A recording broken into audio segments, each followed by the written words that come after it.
এই বছরের এই যে মনে প্রথম পাহা আম আনছে।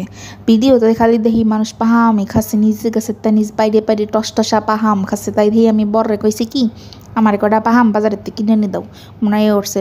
বড় অবশ্য কইছিল যে পাহা আম এখনো জাগ দেওয়া পাহা আম ভাল লাগবে না, তুমি খাও না। কিন্তু ওই যে গাড়ুয়া খাওয়া দেখলি আর লাল টপ টপ করে পরে কইছি মানে কইছি এখনই লাগবে, তো সে নইয়াই আনার সাথে দৌড়ইছি রান্নাঘরে কাটিয়ে খাবো দেইয়া। ও মা কাটতে চাই দেখি সত্যি সত্যি কেমন ফোম ফোম, ভিতরে কোনো ভাব নাই, কালার নাই, আর খালি কামড় দিচ্ছি আর কি ভিতরে শরীরের সব সমলক্ষ ড্যান্সা কানাকের ড্যান্সে একেবারে সব উঠে যাচ্ছে।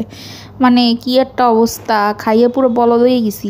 এই যে তোমরা নিজে কাছে টসটসা আমের ভিডিও ছাড়ো, এ দিয়ে আমার তো গালের লোল পুরো সাগরে পরিণত হয়ে যাচ্ছে। কি যে একখান জিব্বে বানাইছি, কেরুর খাওয়া দেখলে জিব্বের মধ্যে খালি লক লক করে। ভাই তোরা একটু কম কম স্যার আমের ভিডিও আর ভালো ঠেয় না।